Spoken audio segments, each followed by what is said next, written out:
Morning everyone. आज आपण general study या विषयातील बेस पार्ट 3 हा भाग बघणार आहोत. आतापर्यंत आपण दोन्ही लेक्चरमध्ये अर्थशास्त्रातील मूलभूत संकल्पना यावर आधारित लेक्चर झालेले आहे. पण यानंतरसुद्धा हे तिसरं लेक्चर अर्थशास्त्रातील मूलभूत संकल्पनावरच आधारित आहे. त्यातला पैसा ही जी संकल्पना आहे सर्वात महत्त्वाची आहे आणि आपल्या दररोजच्या जीवनाशी निगडीत आहे. नेमकं पैसा म्हणजे काय? आजपर्यंत आपण 1 रुपया, 2 रुपये, 3 रुपये अशा पद्धतीनं वस्तू स्वरूपात किंवा द्रव्य स्वरूपात पैशाचा अनुभव घेतलेला आहे. परंतु नेमका हा संकल्पनात्मक कशा पद्धतीने याचा वापर करता येतो आणि अर्थशास्त्रामध्ये याला किती महत्त्व आहे ते आपण या लेक्चरमध्ये बघू. तर मित्रांनो, नेमकं पैसा म्हणजे काय याच्याविषयी काही व्याख्या आलेल्या आहे. त्या व्याख्या आपण समजून घेतल्या तर बरं होईल. तर पैसा क्राउथर यांच्या मते जे आहे,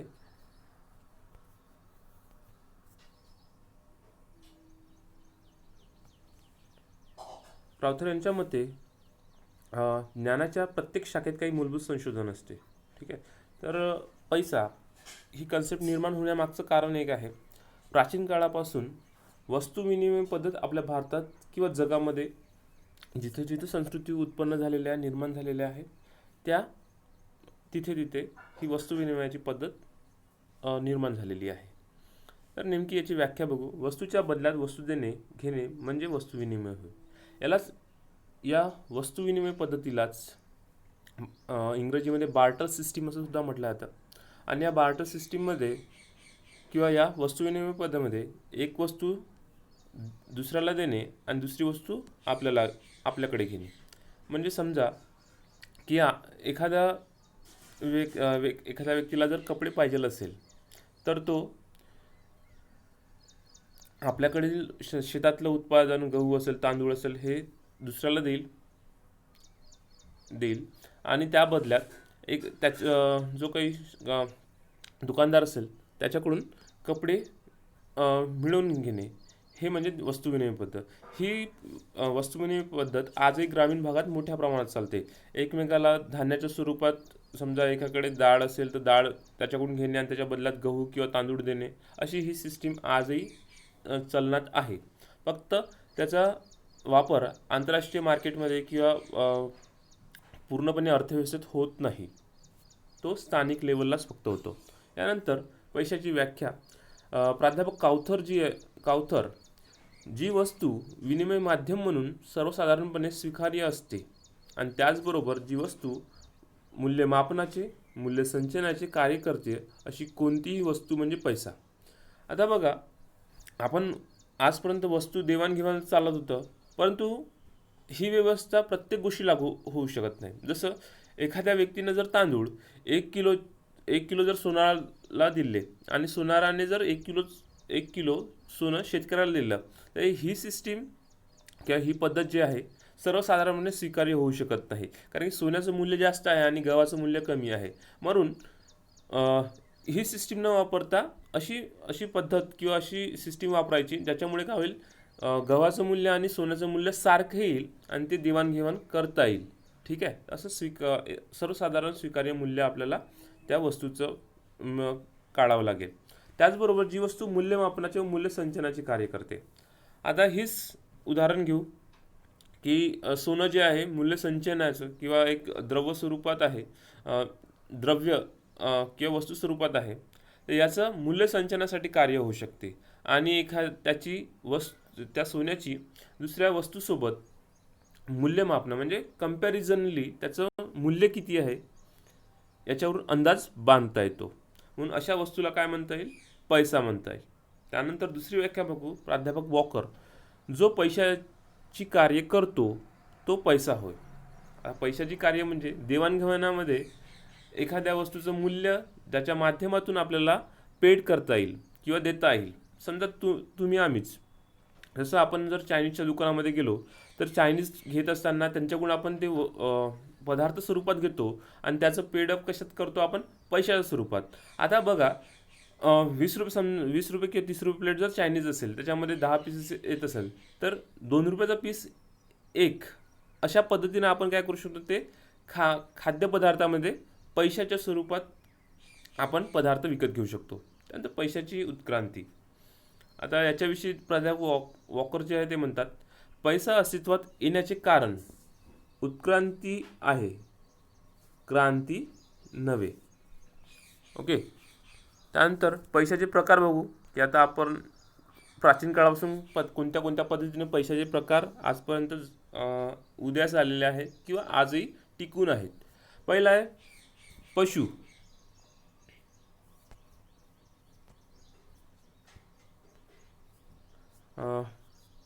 इतिहासपूर्व काळात देवाणघेवाणीचे माध्यम म्हणून पशु पैसा वापरला जात होता. जसं आपण इतिहासात शिकलेलो आहो की ज्याच्याकडे जास्त जनावर तो सर्वात श्रीमंत व्यक्ती, किंवा छोट्या आजही ग्रामीण भागामध्ये किंवा पूर्वीच्या काळामध्ये मोठ्या प्रमाणात एखाद्याकडे गुरंढोरं असेल तर त्याला गावाचा पाटीलसुद्धा समजलं जात होतं. म्हणून अशा पद्धतीने हे पशु पैसा म्हणून वापरला जात होता. जसं गोट फार्म असेल एखाद्याकडे, तर त्याच्याकडे जितके जास्त बकऱ्या किंवा एखादा शेळकी असेल, तर गावातला शेरी असेल, तर त्याच्याकडे जेवढ्या जास्त बकऱ्या तेवढा तो श्रीमंत शेतकरी किंवा श्रीमंत शेळी पालक असं आपण त्याला म्हणू शकतो. म्हणून पशु पैसासुद्धा इतिहास पूर्व काळात वापरला जात होता. आजही काही भागात वापरला जातो. ठीक आहे. राजस्थान सारखं उदाहरण आहे, ज्याच्यामध्ये आपल्याकडे उन्हाळ्यामध्ये मोठ्या प्रमाणात शेळ्या घेऊन येतात, म्हणजे शेकडोच्या संख्येतच असतात त्यांच्या शेळ्या. मग ते त्यांना श्रीमंत व्यक्ती म्हणून समजले जाते त्या राजस्थान या भागामध्ये. वस्तू पैसा दुसरं. जुन्या काळात ज्या वस्तू पैसा देवाणघेवाणीचे माध्यम म्हणून वापरल्या जात होत्या, त्या हवामानाची स्थिती व संस्कृती यावर अवलंबून होत्या. ठीक आहे. वस्तू पैसा स्वरूपात जसं आपल्या भागात आता हवामान आणि संस्कृती विचार केला तर आपल्या भागात इतिहासपूर्व काळामध्ये आपल्याकडे तांदूळ असेल, रेशीम असेल, अन्नधान्य असेल, दूध पदार्थ असेल, याच्या माध्यमातून देवाणघेवाण चालायची. आणि इथल्या वातावरणानुसार तांदळाचं उत्पादन होत असते. तिथली सिंधू संस्कृती आहे, सिंधू संस्कृतीमध्ये तांदळाचे औषधसुद्धा भेटलेले आहे. याच्यावरून अंदाज बांधता येईल की त्या काळामध्ये वस्तू स्वरूपात देवाणघेवाण किंवा बार्टर सिस्टीम चालत होती. त्यानंतर तिसरा आहे धातू पैसा. धातू पैसा आजही एक अप्रत्यक्षपणे चलनमान्य किंवा समाजमान्य पैशाचं स्वरूप आहे. आजही भारतामध्ये मोठ्या प्रमाणात सोनं आयात केलं जातं. घरोघरी सोनं म्हणजे काही ना काही प्रमाणात ते सोनं आहे. भले इकडे आपली अर्थव्यवस्था डामाडोल झालेली आहे, अर्थव्यवस्थेला अनेक छिद्र पडलेले आहे, परंतु आजही मोठ्या प्रमाणात सोन्याचे भाव वाढलेले आहे किंवा सोन्याच्या स्वरूपात आजही पैसा साठवणूक केली जाते. भारतामध्ये किंवा जगामध्ये सध्या 42,000 रुपये असलेला सोन्याचा भाव आज 50,000पर्यंत गेलेला आहे. म्हणून धातू पैसा हा आजही समाजमान्य पैशाचं स्वरूप आहे. त्यानंतर धातूची नाणी. याच्यामध्ये 2 पद्धती आहे.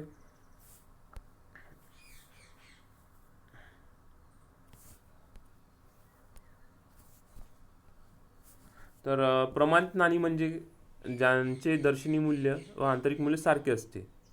प्रमाणित किंवा प्रधान नाणी म्हणजे त्याचं दर्शनी मूल्य, आंतरिक मूल्य सारखे असते. जसं आपण कुशाण काळ असेल किंवा यापूर्वीचा मौर्य काळ असेल किंवा गुप्त काळ असेल, या काळामध्ये आपण बघितलं आहे की सोन्याची नाणी प्रत्यक्षपणे चलनात वापरला जाते. सोन्या चांदीची नाणी चलनात वापरली जात होते. मग यावरून अंदाज बांधता येतो की सोन्याचं मूल्य जेवढं असेल तेवढ्या स्वरूपात वस्तूची देवाणघेवाण होईल. समजा माझ्याकडे 1 ग्रॅमचं सोनं असेल तर त्याची आज किंमत आहे 5,000 रुपये. तर 5,000 रुपयाचा मी गहू तांदूळ विकत घेऊ शकतो किंवा 5,000चे कपडे मी विकत घेऊ शकतो. तर अशा पद्धतीनं ज्याच्यावर दर्शनी किंवा आंतरिक मूल्य त्याच्यामध्येच त्या नाण्यामध्ये समाविष्ट आहे, त्यालाच आपण प्रमाणित किंवा प्रधान नाणी असं म्हणू शकतो. अधिकृत यंत्रणेद्वारे दर्शनी मूल्याचे विनिमय मूल्य निश्चित केले जाते. बरोबर आहे. एखादं समजा सोनाराकडे जर जाल तर तुम्ही चांदी आणि सोन्याचं मूल्य तुम्ही त्या नाण्यामधलं काढू शकता. त्यानंतर याचं उदाहरण आहे सोने, चांदी इत्यादी बनवलेली असतात. अगदी बरोबर आहे. त्यानंतर दुसरं आहे गौण नाणी किंवा लाक्षणिक नाणी. आता लाक्षणिक नाणी म्हणजे ज्यांचे दर्शनी मूल्य हे आंतरिक मूल्यापेक्षा जास्त असते. ही दर्शनी मूल्य कसं असते, आंतरिक मूल्यापेक्षा जास्त असते. ही नाणी ॲल्युमिनियम, निकेल यासारख्या कमी दर्जाच्या धातूपासून बनवली असते. भारताच्या चलनातील सर्व नाणी लाक्षणिक किंवा गौण आहेत. ठीक आहे. तर भारतामध्ये सुद्धा पूर्वी प्राचीन काळामध्ये सोन्या आणि चांदीची प्रमाणित किंवा प्रधान नाणी वापरली जात होती. पण नंतर अ, ज्या पद्धतीनं अर्थव्यवस्थेचं आकार वाढत गेला, लोकसंख्या वाढत गेली आणि यानुसार मग अ, आणि सोनं आणि चांदीचं इतकं उत्पन्न नसल्यामुळे आपल्याकडे एक लाक्षणिक किंवा गौण नाणी अ, अ, टाकसाळीमध्ये बनवणं सुरू झालं. याच्यामध्ये भारत सरकार जो आहे,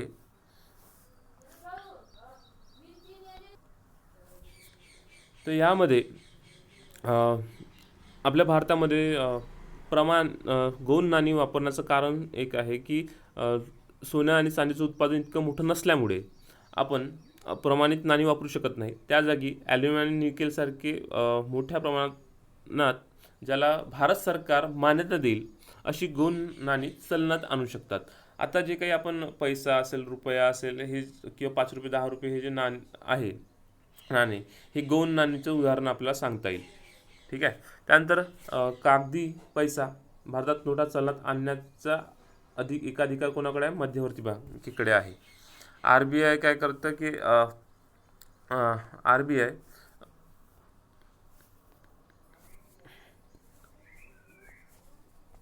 आर बी आयकडे हे सगळे मध्यवर्ती बँक म्हणजे आर बी आय. भारतामध्ये 1 रुपयाची नोट व सर्व प्रकारची नाणी भारत सरकारकडून चलनात आणली जातात. याला भारत सरकारचं क्रेडिट असते. भारत सरकार याला मान्यता दिल्यामुळे मध्यवर्ती बँकेकडून मोठ्या प्रमाणात चलन निर्मिती होते आणि याच पद्धतीनं हा सुद्धा एक गौण किंवा लाक्षणिक पैशाचं स्वरूप आहे. याच्यामध्ये त्या कागदाची व्हॅल्यू किंवा मूल्य हे काही त्या किमती नसते, परंतु सरकार मान्य असल्यामुळे त्याला जर 10 रुपये असेल, 100 रुपये असेल, 50 रुपये असेल, 500 रुपये असेल, या पद्धतीने त्याला लाक्षणिक किंवा सरकारकडून मान्यता मिळत असल्यामुळे त्याचा वापर आपल्या अनेक वस्तूच्या किमती ठरवताना व वस्तू विकत घेताना त्याचा वापर होऊ शकतो. त्यानंतर पतपैसा म्हणजे बँक पैसा होय. आता समजा बँकेमध्ये तुमची जास्तीत जास्त ठेव किती पैसा ठेवू शकतात किंवा ठेवू शकतात किंवा तुम्ही एखाद्या बँकेकडून किती जास्त पैसा कर्ज स्वरूपात घेऊ शकता, हा तुमचा पैसा किंवा तुमच्या क्रेडिटनुसार, तुमच्या प्रॉपर्टीनुसार तुम्हाला क्रेडिट उचलता येतं आणि बँकेकडून पैसा घेतो. हा सुद्धा एक पैसा आहे. त्यानंतर प्लास्टिक पैसा, डेबिट कार्ड्स, क्रेडिट कार्ड्सचा प्लास्टिक पैसा म्हणून वापरला जातो. हे चांगलं उदाहरण आपल्याकडे सांगता येईल. आपल्या प्रत्येकाकडे डेबिट कार्ड्स असेल आणि क्रेडिट कार्ड्स तर वापरला जात नाही आपल्याकडे, पण डेबिट कार्ड्स मोठ्या प्रमाणात बँकेकडून मोठ्या प्रमाणात उपलब्ध करून दिल्यामुळे आपण ATMमध्ये जाऊन कधीही पैसा काढू शकतो. अशा प्रकारचं हे डेबिट कार्ड आहे. क्रेडिट कार्ड्स पण असं असते, जसं तुमचं बँकेमध्ये जर क्रेडिट कार्डसाठी तुम्ही अप्लाय करत असाल तर तुम्हाला मिनिमम बॅलन्स 500 किंवा 1500 ठेवावं लागतं आणि त्यानंतर त्याच्यावरच तुम्हाला पैसा खर्च करावा लागतो. तुम्हाला त्याच्या बदल्यात क्रेडिट कार्ड क्रेडिट कार्ड्सचा वापर तुम्हाला एखादी जास्त पैसा तुम्हाला बँकेतून उचल करता येते काही काळासाठी या क्रेडिट कार्ड्सच्या बदल्यात. यालाच मग आपण प्लास्टिक पैसासुद्धा असं म्हणतो. त्यानंतर इलेक्ट्रॉनिक पैसा. इलेक्ट्रॉनिक पैशासाठी प्रत्येकांकडेच समजा ई पैसा किंवा इलेक्ट्रॉनिक पैशाला मुद्रित मूल्य असून ते इलेक्ट्रॉनिक यंत्रांच्या सहाय्याने हस्तांतरित केले जाते. इलेक्ट्रॉनिक पैशाला मध्यवर्ती बँकेचे पाठबळ असते. इलेक्ट्रॉनिक पैसा जागतिक व्यवहारामध्ये वापरला जातो. अंकात्मक किंवा संगणकीय पाकिट हा देखील साठवलेला इलेक्ट्रॉनिक पैशाचा प्रकार आहे. हे चांगलं उदाहरण तुमच्या प्रत्येकाच्या मोबाईलमध्ये भीम ॲप असेल गव्हर्नमेंट आधारित, त्यानंतर फोनपे असेल, पेटीएम असेल, गुगल पे असेल किंवा अमेझॉन पे यासारख्या ज्या काही यंत्रणा आहे, इलेक्ट्रॉनिक यंत्रणा, यांच्या माध्यमातून आपण एकमेकाला देवाणघेवाण करतो.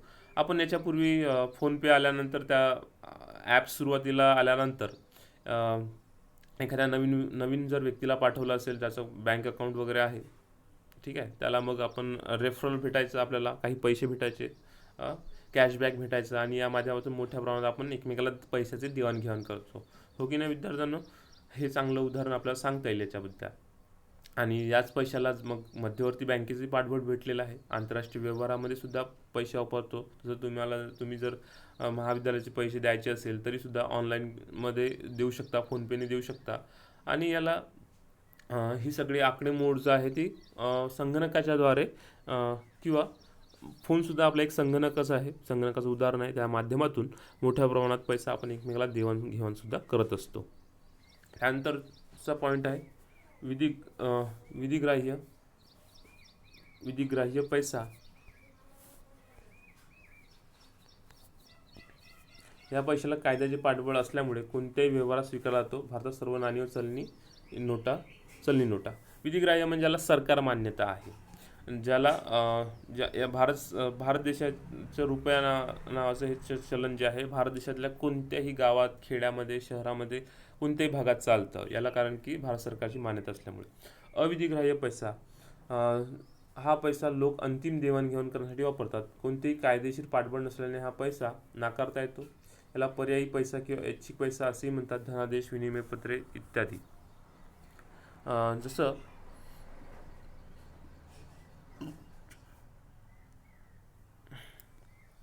जसं शेअर मार्केटमध्ये गुंतवलेले पैसे तुमच्या इलेक्ट्रॉनिक बॉन्ड्सच्या स्वरूपात तयार होतो.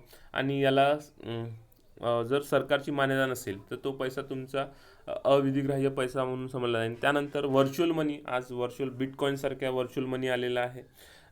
बिटकॉईन ही आंतरराष्ट्रीय स्तरावरची पहिली व्हर्च्युअल मनी म्हणून, आभासी चलन म्हणून आलेलं होतं. आणि त्याच्या माध्यमातून अनेक वस्तूची देवाणघेवाण किंवा विकत घेणे चालायचं.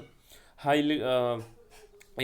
एक वेगळ्या प्रकारचं सॉफ्टवेअर आहे ज्याच्यामध्ये आकडेमोड करून त्या माध्यमातून पैशाची ऑटोमॅटिकली निर्मिती होते. आणि या व्हर्च्युअल मनीला, बिटकॉईनला जगातल्या खूप कमी देशांनी मान्यता दिलेली आहे. भारत सरकारने अजूनही या आभासी चलनाला मान्यता दिलेली नाही आहे, कारण की याच्यावरचे जे व्यवहार आहे ते सरकारला तपासता येत नाही, किंवा अशी व्यवस्था सरकारकडे नसल्यामुळे या पैशाला आजही मान्यता दिलेली नाही आहे, बिटकॉईन. ओके. त्यानंतर धनादेश असेल म्हणजे तुमचं चेक असेल. त्यानंतर किसान पत्र, विनिमय पत्रेसुद्धा असतात, त्याच्या माध्यमातून एकमेकाला आपण एखाद्या कागदावर लिहून देतो. आणि तो लिहून दिल्यानंतर त्याला सरकारची मान्यता नसल्यामुळे तो व्यवहार जो आहे तो दोन व्यक्तींमध्येच होत असतो. ग्रामीण भागामध्ये आजही असं विनिमयपत्राच्या माध्यमातून एकमेकाला पैसा हस्तांतरित केला जातो. त्यानंतर पैशाचे गुणधर्म. पैशाचे गुणधर्म, सार्वत्रिक स्वीकार्यता. भारत देशाचं जर चलन असेल तर भारतामध्ये त्याला मान्यता आहे सगळीकडे. तुम्ही कुठेही जा त्याच्या पद्धतीवर तुम्ही वस्तू विकत घेऊ शकतात किंवा पैसे ट्रान्सफर करू शकतात मिळालेल्या सेवेचे. विभाजन करता येतं पैशाचं स्वरूपात. प्रत्येक जागी वेगवेगळ्या वस्तू घेत असताना आपण वेगवेगळ्या पद्धतीने खर्च करू शकतो. कारण पैशाला टिकाऊपणासुद्धा आहे. 10 रुपये, 20 रुपयाच्या ज्या नोटा आहेत त्या तुमच्या लॉंग टर्म चालू शकते. तुमच्या पॉकेटमध्ये धुतल्या जरी गेल्या तरी त्या काही काळ पुन्हा, म्हणजे एक नोट जास्तीत जास्त 4-5 वर्ष टिकू शकते, असं RBIचं म्हणणं आहे. त्यानंतर सूत्रता म्हणजे सुसूत्रता आहे. सगळीकडे देवाणघेण्यासाठी काही अडचण नाही आहे. आपल्याला 2 रुपये द्यायचे 2 रुपये देता येतं, 1 रुपये द्यायचं 1 रुपया, 2.5 रुपये द्यायचं 2.5 रुपयेसुद्धा देता येतं. आणि लाखो रुपयेसुद्धा आपल्याला एकमेकाला देता येतं. वहनीयता म्हणजे एकाकडून दुसरीकडे जाणे, याला वहनीयता म्हणता येईल. जसं आपल्या अर्थव्यवस्थेमध्ये असेल किंवा ग्रामीण भागामध्येच आपण एखादी वस्तू दुकानात घ्यायला जातो, मग दुकानदार तोच माल आणण्यासाठी दुसरीकडे मोठ्या व्यापाऱ्याकडे जातो, मोठा व्यापारी पुन्हा त्याच्या मोठ्या व्यापाऱ्याकडे जातो. आणि त्याच्यानंतर तो मोठा व्यापारी जिथून उद्योगातून तो माल घेतो, उद्योगसुद्धा शेतकऱ्याकडून माल घेतो. असं हे चक्र आहे. आणि या चक्राच्या माध्यमातून पैसा एकीकडून दुसरीकडे, दुसरीकडून तिसरीकडे अशा पद्धतीने वहनीयता आहे. एकजिन्सीपणा आहे त्याला. त्यानंतर स्थिरता आहे. सरकार मान्यता असल्यामुळे त्या पैशाला स्थिरतासुद्धा उपलब्ध झालेली आहे. त्यानंतर पैशाची कार्ये. प्राथमिक कार्य,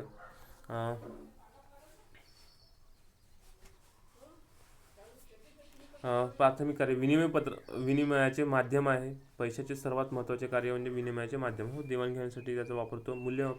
दुसरं आहे मूल्यमापनाचे साधन किंवा हिशोबाचे परिमाण. वस्तू व सेवांची किंमत पैशात व्यक्त केली जाते.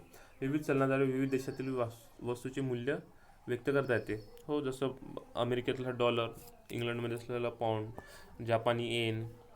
ठीक आहे, या पद्धतीतून प्रत्येक देशामध्ये चलनाचे वेगळे नाव आहे. त्या त्या भागामध्ये त्याचं हिशोबाचं साधन म्हणून ते वापरलं जातं. जसं आपल्याकडे अमेरिका आणि भारताचं जर कंपॅरिझन करायचं असेल तर अमेरिकेचा डॉलर आणि भारताचा रुपये यांचं कंपॅरिझन असं होऊ शकते की समजा $1च्या बदल्यात आपल्या आपल्या भारताच्या मूल्याला पैशाला रुपयाला व्हॅल्यू आहे 76 रुपये. तशा पद्धतीने हिशोबाचं सुद्धा साधन आणि मूल्यमापनाचं सुद्धा साधन आहे. त्यानंतर दुय्यम कार्य कोणते आहेत? पहिलं आहे विलंबित देणे साधन. हो, जसं तुमच्याकडे समजा महाविद्यालयाची पेड रुपये असेल, द्यायचे पैसे असेल तर तुम्ही समजा कोरोनाच्या पूर्वी द्यायचे होते पण तुम्ही आता कोरोनाच्या नंतर पण दिले असेल, तसं विलंबित देण्याचं साधनसुद्धा एक आहे. त्यानंतर मूल्य संचयनाचं. हो, तुम्हाला जर आता पैसे साठवून ठेवायचे असेल तर पैशाच्या स्वरूपात किंवा आपल्याला जर आपल्याकडे जास्त पैसा असेल तर तो आपण बँकेमध्ये ठेवू शकतो. ठीक आहे. त्याचं मूल्य हस्तांतरण. हो, एखाद्या वस्तूची किंमत देण्यासाठी सुद्धा पैशाचा वापर होऊ शकतो. अशी ही दुय्यम कार्यसुद्धा आहे. त्यानंतर अनुषंगिक कार्य. प्राध्यापक किनले यांच्या मते आधुनिक काळात पैसा प्रत्येक आर्थिक व्यवहारात महत्त्वाची भूमिका पार पाडतो. ती कशा पद्धतीनं ते बघू. ठीक आहे. तसं राष्ट्रीय उत्पन्न हे पैशाच्या स्वरूपात मोजले जाते. हो, राष्ट्रीय उत्पन्न म्हणजे समजा उदाहरणार्थ तुमच्या कुटुंबाचं उत्पन्न. समजा तुमच्या घरामध्ये 5 जण राहत असेल, त्यातले 2 जण कमवत असेल आणि ते प्रत्येकी 10,000 जर कमवत असेल तर तुमच्या 5 जणांच्या कुटुंबाचं राष्ट्रीय उत्पन्न झालं 20,000 रुपये. तर अशा पद्धतीनं सुद्धा भारतासारख्या देशाचं प्रत्येक उत्पादक आणि इथल्या सेवा देणाऱ्या व्यक्तींचं एकूण पैशाच्या स्वरूपात मूल्य पकडलं जातं आणि त्याच्या माध्यमातून मग राष्ट्रीय उत्पन्न काढलं जातं. राष्ट्रीय उत्पन्नाचे वितरण उत्पादनाच्या 4 घटकामध्ये मुद्रिक मोजले जाते. पहिला आहे खंड. म्हणजे तुम्हाला जर तुम्ही एखाद्याकडे घर भाड्यानं राहत असाल त्याचा घर भाडं म्हणून तुम्ही काही पैसे देत असता. त्यानंतर तुम्ही जर एखाद्याकडे नोकरी करत असाल तर वेतन देता. त्यानंतर तुम्ही बँकेकडून पैसे घेतले असेल किंवा आपल्या मित्रांना पैसे दिले असेल त्याच्यावर तुम्ही व्याज आकारू शकता. आणि शेवट तुम्ही जर एखाद्या उद्योगामध्ये पैसा लावला असेल त्याचं प्रॉफिट तुम्हाला नफ्या स्वरूपात मिळत असते. त्यानंतर पैशाचा आधार म्हणजे समजा बँकेकडे जर तुमचं क्रेडिट असेल तर त्या पैशाचा आधार तुम्हाला अनेक ठिकाणी वापरता येतो. तुम्हाला जर एखाद्या वेळी पैशाची कमतरता पडत असेल तर त्यावेळेस तुम्ही पैशाचा वापर करून सुद्धा